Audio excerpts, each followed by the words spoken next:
السلام علیکم ورحمۃ اللہ۔ جی میرے پیارے بھائیوں، بلوغ المرام کتاب الجامع ہے، سبق نمبر ہے 29 السلام علیکم ورحمۃ اللہ۔ جی میرے پیارے بھائیوں اور میری معززات ماؤں، بہنوں اور بیٹیوں، بلوغ المرام کتاب الجامع سبق نمبر 29 ہے۔ بسم اللہ الرحمن الرحیم۔ عن ابی ذر رضی اللہ تعالی عنہ عن النبی صلی اللہ علیہ وسلم فیما یرویہ عن ربہ قال یا عبادی انی حرمت الظلم علی نفسی وجعلتہ بینکم محرما فلا تظالموا۔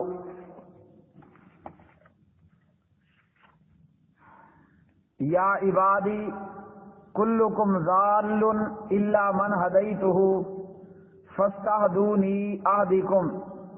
یا عبادی کلکم جائع الا من اطعمتہ فاستطعمونی اطعمکم۔ یا عبادی کلکم عار الا من کسوتہ فاستکسونی اکسکم۔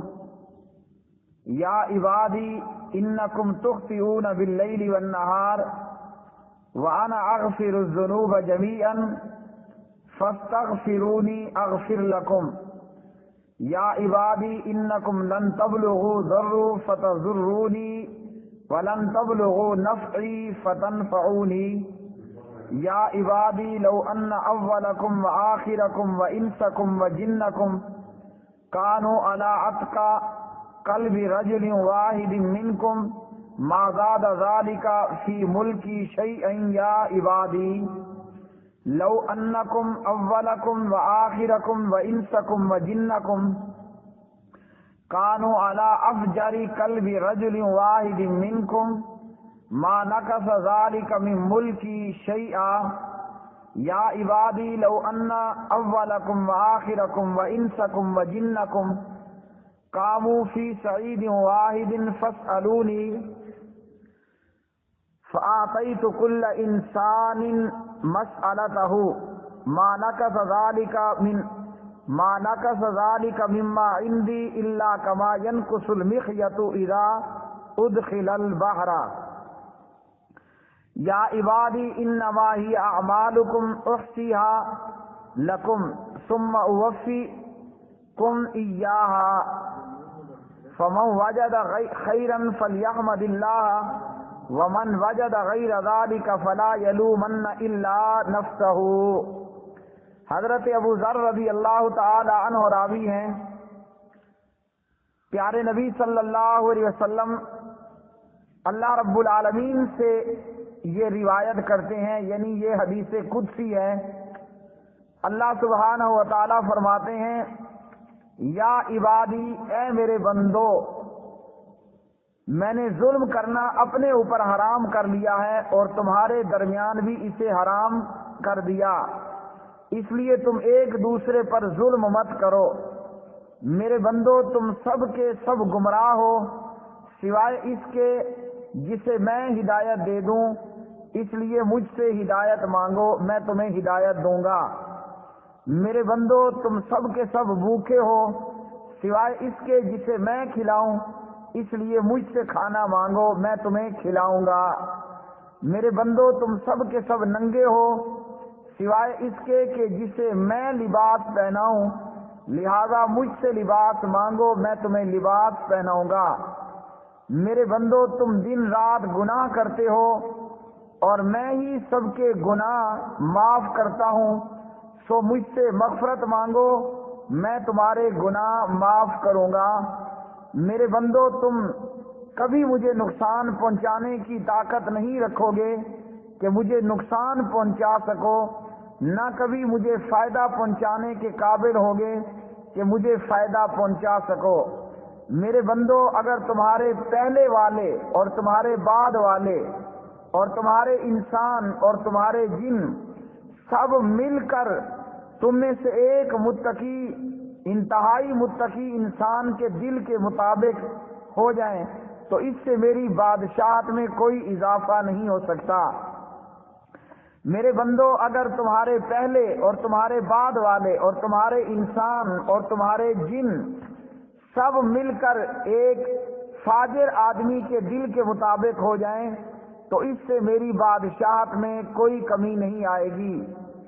میرے بندو، اگر تمہارے پہلے اور تمہارے پچھلے اور تمہارے انسان اور تمہارے جن سب مل کر ایک میدان میں کھڑے ہو جائیں اور سب کے سب مجھ سے مانگیں اور میں ہر ایک کو اس کی مانگی ہوئی چیز عطا کر دوں، تو اس سے جو میرے پاس ہے یعنی میرے خزانوں میں اتنا بھی کم نہیں ہوگا جو اس سوئی سے کم ہوگا جو سمندر میں ڈالی جائے اور نکال لی جائے۔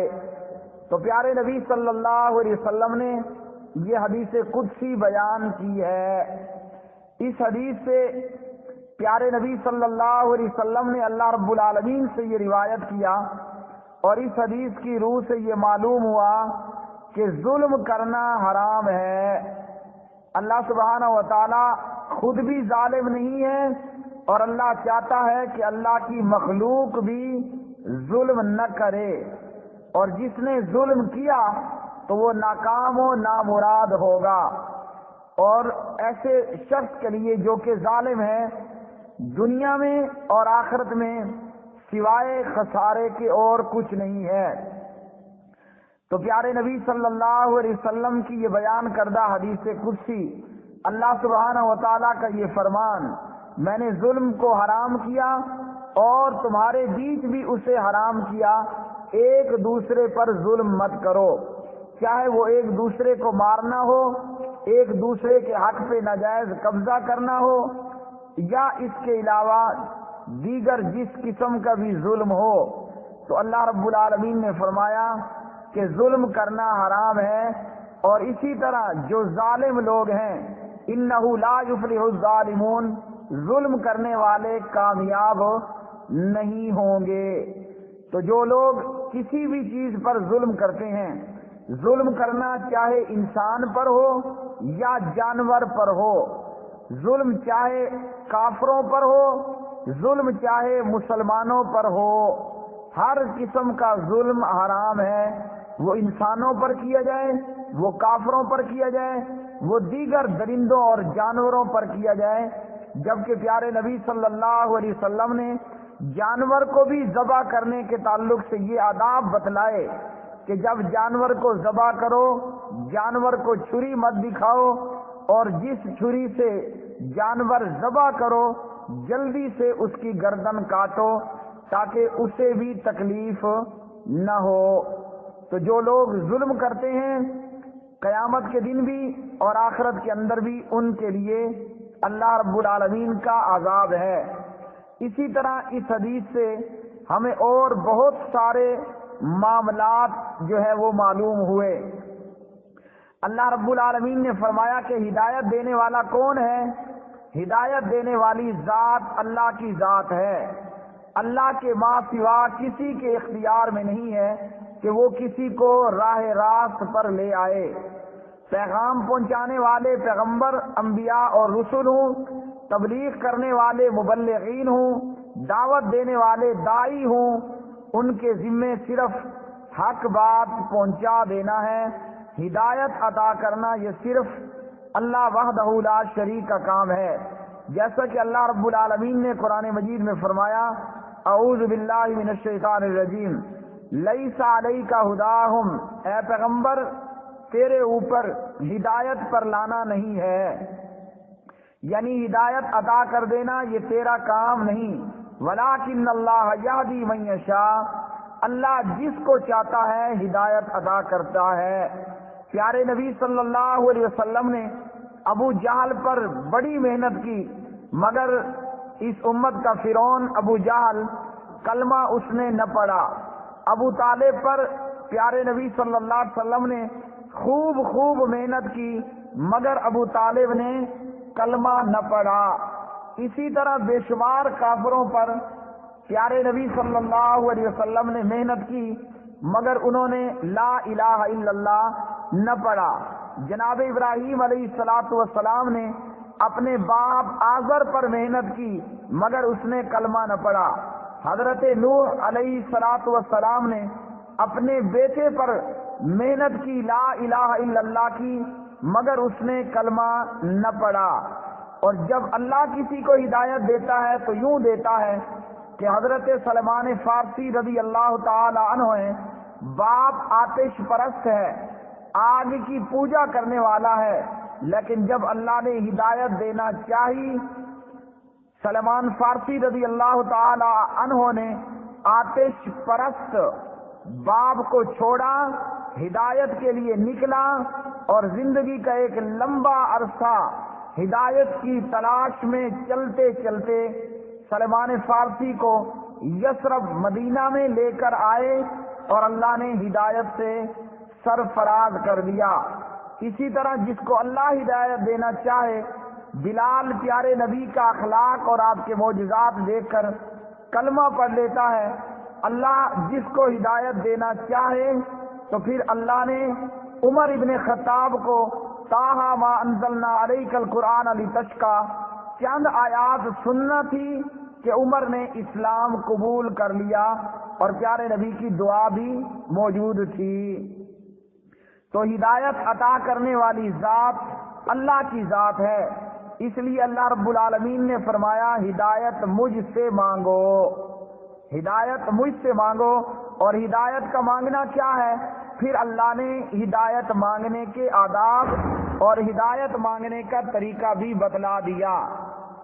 سورۃ الفاتحہ جو کہ نماز ہے، اس سورہ فاتحہ میں امام بھی اور مقتدی بھی ہر قسم کی نماز میں دونوں فاتحہ پڑھتے ہیں، اور اللہ نے ہدایت طلب کرنے کا طریقہ بھی بتلا دیا۔ اہدنا الصراط المستقیم، بندہ مومن اپنی 5 وقت کی نماز میں مرد ہے یا عورت ہے، امام ہے یا مقتدی ہے، نماز میں اہدنا الصراط المستقیم کہہ کر اللہ سے ہدایت کا سوال کرتا ہے، اللہ رب العالمین سے ہدایت کا سوال کرتا ہے۔ اور کیسی ہدایت؟ صراط الذین انعمت علیہم، ان لوگوں کے راستے کی ہدایت جن پر اللہ کا انعام ہوا۔ اور اللہ کا انعام کن پر ہوا؟ اولئک الذین انعم اللہ رب العالمین نے انعام کیا من النبیین والصدیقین والشہداء والصالحین۔ اللہ کا انعام 4 قسم کے لوگوں کو پر، پیغمبروں پر، صدیقین پر، شہداء پر اور صالحین پر۔ تو اللہ وحدہ لا شریک نے ہدایت کا طریقہ بتلا دیا اور فرمایا اس حدیث قدسی میں اللہ وحدہ لا شریک نے فاستہدونی، مجھ سے ہدایت مانگو۔ اور جو بندہ نماز میں فاتحہ نہیں پڑھتا، جیسے اب دیوبندیہ اور البریلویہ جتنے بھی نماز پڑھنے والے مرد و عورت مقتدی ہیں، امام کے پیچھے چپ کھڑے ہوتے ہیں، جبکہ اللہ کا یہ حکم ہے فاستہدونی، مجھ سے ہدایت مانگو، یعنی نماز میں اہدنا الصراط المستقیم پڑھو، اہدکم، میں تمہیں ہدایت عطا کر دوں گا۔ اب جو بندہ منہ بند کر کے ہونٹ سیے کھڑا ہوا ہے، ہونٹوں کو سلائی کر کے کھڑا ہوا ہے، اللہ سے سوال ہی نہیں کرتا کہ اہدنا الصراط المستقیم، یا اللہ مجھے ہدایت چاہیے، تو اس کو ہدایت کیسے ملے گی؟ نمبر 2، اللہ سے نہ مانگنا یہ تکبر کی بھی علامت ہے، اور پھر مقتدیوں کا فاتحہ نہ پڑھنا جہالت کی بھی نشانی ہے۔ ہدایت اتنا عظیم سوال تھا کہ پیارے نبی بخاری، صحیح بخاری میں فرماتے ہیں لا صلاۃ لمن لم یقرأ بفاتحۃ الکتاب، فاتحہ بغیر نماز نہیں ہے۔ اور مسلم میں فرماتے ہیں من صلی صلاۃ لم یقرأ فیہا بأم القرآن، جس نے نماز پڑھی اور فاتحہ نہ پڑھی اس کی نماز ناقص ہے، ناقص ہے، ناقص ہے، غیر تمام، نامکمل ہے۔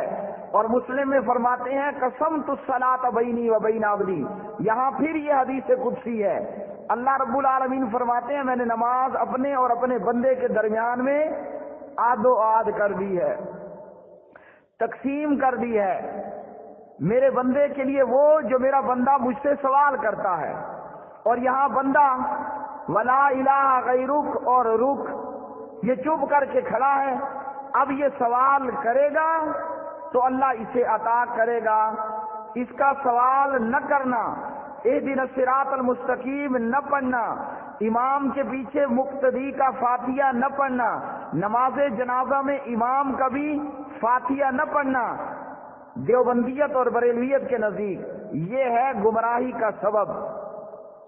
تو اللہ رب العالمین فرماتے ہیں تم سب گمراہ، ہدایت پر وہ ہے جسے میں ہدایت دوں، فاستہدونی مجھ سے ہدایت طلب کرو، اہدکم میں تمہیں ہدایت عطا کروں گا۔ تو ہر بندہ مومن نمازی کو چاہیے، مرد ہے یا عورت ہے، ہجرہ ہے یا کوئی اور جنس ہے، امام ہے یا مقتدی ہے، نماز پنجگانہ ہے یا نماز جنازہ ہے یا استسقاء ہے، نماز سری ہے یا نماز جہری ہے، نماز سفری ہے یا نماز حضری ہے، فاستہدونی رب رحمان کا یہ حکم ہے، اللہ سے سوال کرو، اہدنا الصراط المستقیم، اے اللہ مجھے صراط مستقیم عطا فرما، مجھے ہدایت عطا فرما۔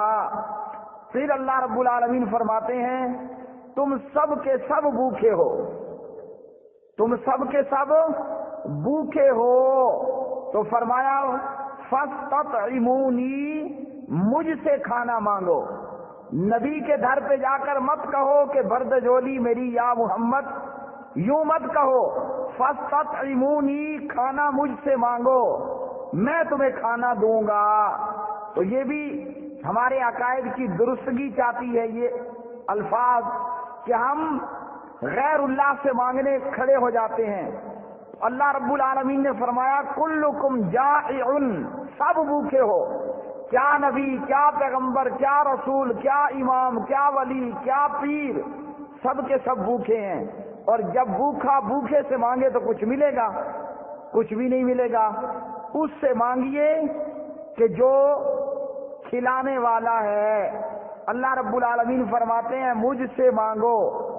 اسی طرح اللہ رب العالمین فرماتے ہیں تم سب کے سب ننگے ہو سوائے اس کے کہ جسے میں کپڑے پہنا دوں، تو مجھ سے کپڑے مانگو میں تمہیں کپڑے دوں گا۔ اور حدیث میں ہے کہ جوتے کا تسمہ بھی اگر مانگنا ہے تو اللہ سے مانگو، جوتے کا تسمہ بھی اگر مانگنا ہے اللہ سے مانگو۔ اسی طرح اللہ رب العالمین فرماتے ہیں تم دن میں اور رات میں گناہ کرتے ہو، تم دن میں اور رات میں گناہ کرتے ہو، فاستغفرونی مجھ سے بخشش مانگو۔ رسول نبی سے بخشش مت مانگو، پیر ولی فقیر سے بخشش مت مانگو، بلکہ اللہ سے بخشش مانگو میں تمہیں بخش دوں گا۔